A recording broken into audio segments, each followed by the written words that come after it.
નમસ્કાર, આપ જોઈ રહ્યા છો સ્પાર્ક ટુડે ન્યૂઝ। નર્મદા જિલ્લામાં પ્રતિવર્ષ પવિત્ર ચૈત્ર મહિના દરમિયાન સતત 1 મહિના સુધી નર્મદા ઉત્તરવાહિની પરિક્રમા યોજાતી હોય છે, જે અર્થે લાખોની સંખ્યામાં ભાવિ ભક્તો સહભાગી બની 14 કિલોમીટરની પગપાળા પરિક્રમા કરે છે। આ પરિક્રમામાં દર વર્ષે શ્રદ્ધાળુઓની સંખ્યામાં વધારો નોંધાતો આવ્યો છે। ગુજરાત, મહારાષ્ટ્ર, મધ્યપ્રદેશ અને અન્ય રાજ્યોમાંથી લોકો આ પરિક્રમા કરવા માટે આવતા હોય છે, જેમાં ગુજરાત પવિત્ર યાત્રાધામ વિકાસ બોર્ડ સાથે નર્મદા જિલ્લા વહીવટીતંત્રના વિવિધ વિભાગોના અમલીકરણ અધિકારીઓ દ્વારા આયોજનના ભાગરૂપે કામગીરી કરવામાં આવી રહી છે। હાલમાં થઈ રહેલી કામગીરીની સમીક્ષા અર્થે ખૂટતી કડીઓને પૂરવા જિલ્લા કલેક્ટર એસ.કે. મોદીની અધ્યક્ષતામાં બેઠક યોજાઈ, જેમાં કલેક્ટર દ્વારા જરૂરી સૂચનો અલગ અલગ વિભાગને કરવામાં આવ્યા હતા।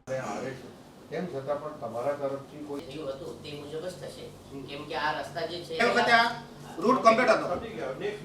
પછી તમે મોદી સાહેબને ઓળખો છો, મોદી સાહેબને હવાલમાં ચાર ત્યારે 1.5 કિલોમીટર રસ્તો તૂટી ગયો છે, કોઈ પણ સજેશન હતું અને ત્યાં એવું કરવામાં આવ્યું। નર્મદા પરિક્રમા 29 તારીખથી શરૂ થાય છે અને 27મી એપ્રિલે પૂરી થાય છે। આ 30 દિવસ માટે વહીવટી તંત્રએ તમામ પ્રકારનું આયોજન પૂર્ણ કર્યું છે। જે નાનું મોટી બાબતો હજુ કરવાની બાકી છે એ પણ પૂર્ણતાને આરે છે અને 27મી તારીખે આ બધું જ આયોજન પૂર્ણ થશે અને અમે તમામ અધિકારી કર્મચારીઓ 27મી તારીખે આ પરિક્રમાનો એક ટ્રાયલ રન લેવાના છે। અને જે કામગીરીમાં જણાવીએ તો કામગીરીની અંદર નાના મોટા રસ્તા રિપેરિંગનું કામ છે એ પૂર્ણ થઈ ગયેલ છે। સેલ્ફ હેલ્પ ગ્રુપ દ્વારા જે ત્યાં સ્ટોલ લગાવવાના છે એ સ્ટોલ લગાવવાની કામગીરી ચાલુ છે। આ વખતે આપણે એક ઘાટથી બીજા ઘાટ પર એક જગ્યાએ બ્રિજ બનાવવા જઈ રહ્યા છે। એ બ્રિજની કામગીરી પણ લગભગ 27મી તારીખ સુધીમાં પૂર્ણ થઈ જશે અને આ વખતે ખૂબ મજબૂત આપણે બ્રિજ બનાવવા જઈ રહ્યા છે કે જેના કારણે ટેકનિકલી સાઉન્ડ આપણે બ્રિજ બનાવવા જઈ રહ્યા છે, જેના કારણે જો પાણીની થોડી પણ વધઘટ થાય તો એ બ્રિજને આપણે સાચવી શકીએ। બીજું, લાઇટિંગની આ વખતે ખૂબ સારી સગવડ છે અને 24/7 લોકો પરિક્રમા કરે તો પણ આપણને કોઈ વાંધો આવે એવો નથી। આરોગ્ય ખાતા તરફથી પણ થોડા અંતરે મેડિકલ કેમ્પનું આયોજન કરવામાં આવ્યું છે, મેડિકલ સ્ટોલનું આયોજન કરવામાં આવ્યું છે, જેથી કરીને કોઈ પણ નાના મોટા આકસ્મિક કંઈક થાય, ઉલટી, ઝાડા, આ તે સાફ કરવું કે આ તે, તો એનાથી પણ આપણે લોકોને આપણે એ કરી શકીએ।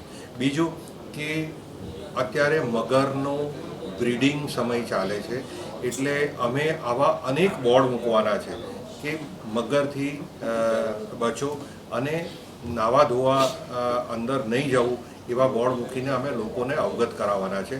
અને એ અંતર્ગત નાહવા માટે અમે લગભગ 4 ઘાટ પર અમે એક બાથરૂમ બનાવવાના છે અને સ્પ્રિંકલ અને ફુવારાની મદદથી લોકો નર્મદા મૈયામાં સ્નાન કરી શકે એવું પણ અમારું આયોજન છે। બીજું, પોલીસ ડિપાર્ટમેન્ટ તરફથી પણ કાયદો વ્યવસ્થા જળવાઈ રહે એ માટે સતત પેટ્રોલિંગ મૂકવામાં આવ્યું છે અને પીઆઈ કક્ષાના અધિકારી 4 ઘાટ પર રાત દિવસ રહેશે અને ક્યાંય પણ કોઈ પણ જાતની અગવડ ન પડે એ પ્રકારનું તમામ પ્રકારનું અમે આયોજન કર્યું છે। ગઈ સાલ 8 થી 10 લાખ લોકો આવ્યા હતા। આ વર્ષે 15 થી 17 લાખ લોકો આવવાની શક્યતાને અમે ધ્યાને રાખીને અમે એ રીતનું આયોજન કર્યું છે। અને આ આયોજન બાબતે અથવા તો પરિક્રમા વખતે કોઈને પણ કંઈક તકલીફ હોય અથવા તો કંઈક ફરિયાદ હોય તો અમે 24/7 30 દિવસ સુધી કંટ્રોલ રૂમ ચાલુ રાખ્યો છે। જે કંટ્રોલ રૂમના નંબર પણ અમે અલગ અલગ જગ્યાએ પરિક્રમાના માર્ગમાં ડિસ્પ્લે કરીશું અને એ ડિસ્પ્લે કરેલા નંબર પર જે ફ્રી લેન્ડલાઇન હશે એ નંબર પર ફોન કરશો તો તાત્કાલિક અમે કોઈની પણ અગવડ દૂર કરવાનો પ્રયત્ન કરીએ।